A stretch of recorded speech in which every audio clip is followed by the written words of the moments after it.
오늘은 가정신앙훈련 프로그램 그 두 번째 시간으로 가정 큐티에 대해서 함께 내용을 나눠보려고 합니다. 인간이면 누구나 삶의 다양한 상황에서 어려움을 만날 때 감정적으로 심한 동요와 이성적 판단이 흐려지게 됩니다. 부모님도 자녀도 모두 마찬가지입니다. 성경의 인물 중 디모데는 어머니의 품에서 하나님의 말씀을 듣고 교훈을 받으며 인격의 성장을 이루었습니다. 사도 바울은 영적인 아들인 디모데가 외부의 압력으로 흔들릴 때 하나님의 말씀으로 굳게 설 것을 요청합니다. 하나님의 말씀은 힘겨운 상황을 만날 때라도 우리를 굳게 붙들어주는 능력이 있기 때문입니다. 디모데후서 말씀을 제가 읽어드리겠습니다. 그러나 너는 배우고 확신한 일에 거하라. 너는 내가 누구에게서 배운 것을 알며 또 어려서부터 성경을 알았나니 성경은 능히 너로 하여금 그리스도 예수 안에 있는 믿음으로 말미암아 구원에 이르는 지혜가 있게 하느니라. 모든 성경은 하나님의 감동으로 된 것으로 교훈과 책망과 바르게 함과 의로 교육하기에 유익하니 이는 하나님의 사람으로 온전하게 하며 모든 선한 일을 행할 능력을 갖추게 하려 함이라. 디모데후서 3장 14절에서 17절까지의 말씀에 사도 바울이 영적인 아들 디모데에게 이르는 이런 말씀의 구절들이 있습니다. 우리가 잘 알다시피 성경 각 권은 성령의 감동을 받은 저자들이 쓴 하나님의 말씀입니다. 하나님의 말씀은 예수 그리스도를 통해 이 세상에 나타났습니다.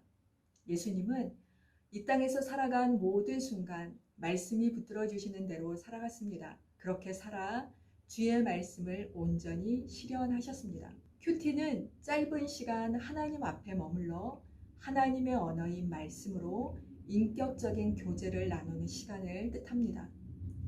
사랑하는 자녀가 하나님과 인격적인 교제를 나눌 수 있도록 가정에서 우리 부모님들이 도와주시기를 바랍니다. 하나님의 말씀이 존재의 생명의 능력으로 심겨질 때 흔들림 없이 주의 길을 가는 우리 아이들을 보시게 될 것입니다.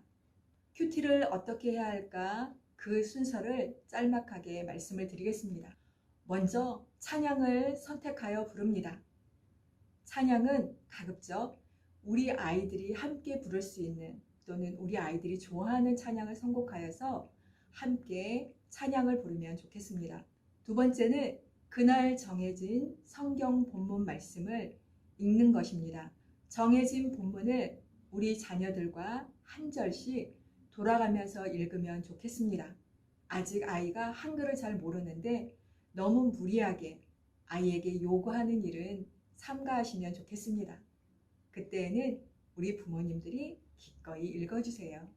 그리고 우리 아이가 아는 단어 정도가 나오면 그 단어는 우리 아이들이 읽을 수 있도록 도와주시는 정도로 말씀을 함께 읽으면 좋겠습니다. 세 번째는 말씀을 풀어주는 겁니다.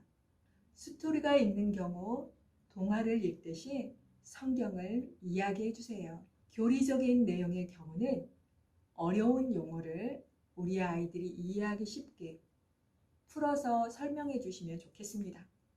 만약 예를 들어 설명을 한다면 우리 아이들이 그 내용을 이해하기에 더 도움을 받을 수 있을 것입니다. 네 번째는 내용을 토대로 마음을 나누는 과정입니다.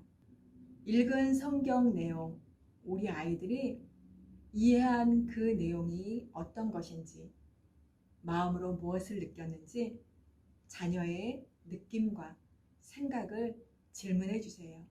그리고 아이들의 이야기만 듣는 것이 아니라 그 말씀을 우리 부모님은 어떻게 느꼈는지, 어떤 이해를 가지셨는지, 어떤 생각이 드셨는지 부모님의 이야기도 우리 아이에게 들려주세요.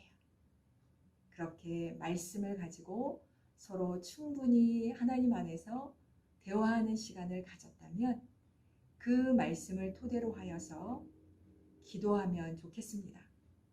자녀와 부모님이 짤막한 한 줄 기도로 그날의 큐티를 마무리하는 겁니다.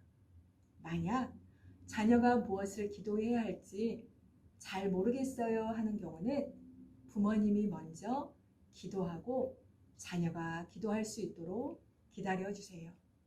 기다려도 아이가 힘들어하는 경우는 부모님께서 따뜻한 손으로 우리 사랑하는 자녀의 손을 잡고 부모님이 대신해서 기도를 해주시면 좋겠습니다. 축복 기도를 해주셔도 좋겠고요.